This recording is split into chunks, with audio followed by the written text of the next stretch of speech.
Nicholas Copernicus was born on February 19th, 1473, in Torun, Poland. He was the fourth and youngest child in his family. Although he was born in Poland, German was actually his first language. Some do believe that he did speak a little bit of Polish, but he was never fluent. When he was just 10 years old, his father had passed away. His uncle ensured that he would receive the best education possible and took the role as his father. He entered the University of Krakow in 1491. There, he studied painting and mathematics, and he also developed his interest for astronomy at this time. He graduated in 1494, just 3 years of schooling, and returned to Turin, where he took a canon's position at Fromberg's Cathedral. The position offered him several opportunities, but among all, he enjoyed being able to go back to school and continue his studies while still working. In school, he studied religious law, medicine, and astronomy. He attended the University of Bologna in Italy. There, he studied religious law and met Domenico Maria Novara. He didn't know it at the time, but meeting Novara would actually change his life. He exchanged astronomy ideas with Domenico regularly, and they eventually became roommates because they had so many of their interests in common. It was with Domenico where he first came up with the idea of heliocentrism. At the University of Padua in Italy, he studied medicine. He had to return to Poland, however, after just 2 years of his studies, to resume his position as a canon. He had taken a leave of absence for about 2 years, but it was running out, and he needed to get back so he could ensure that he would be able to keep the job. Copernicus had read several books about astronomy.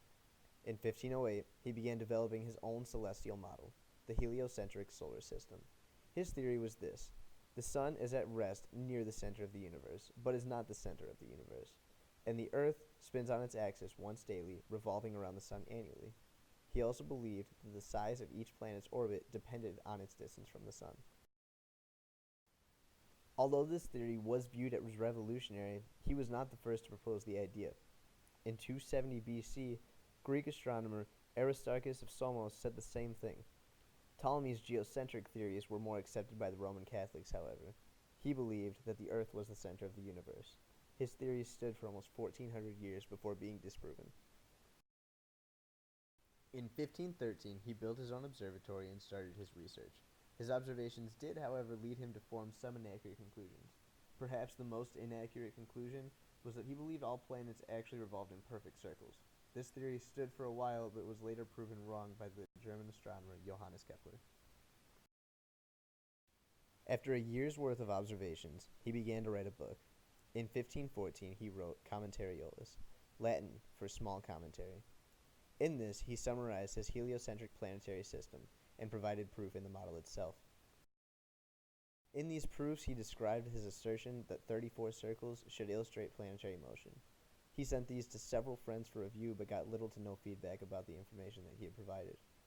His name and ideas were later the talk of the town after just 2 years of the book's release. The basis of Commentariolus were the 7 axioms, which he described as the following. 1. Planets don't revolve around one fixed point. 2. The Earth is at the center of the Moon's orbit. 3.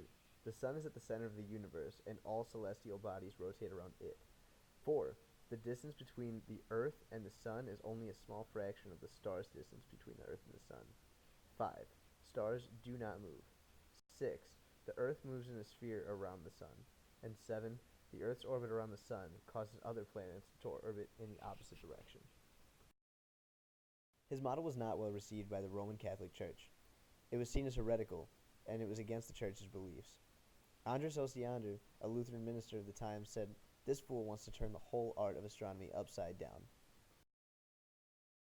In spite of all the bad reviews and the criticism that he had received, he decided to go on to publish his second book, On Revolutions of the Heavenly Spheres. It was dedicated to Pope Paul III and published in 1543. Shortly after the book's publishing, however, he suffered a stroke. After suffering from the stroke, he felt very weak. He was not mentally strong enough to combat the criticism of his findings. Nonetheless, he stood by them to the end. On May 24th, 1543, he passed away with his book in hand.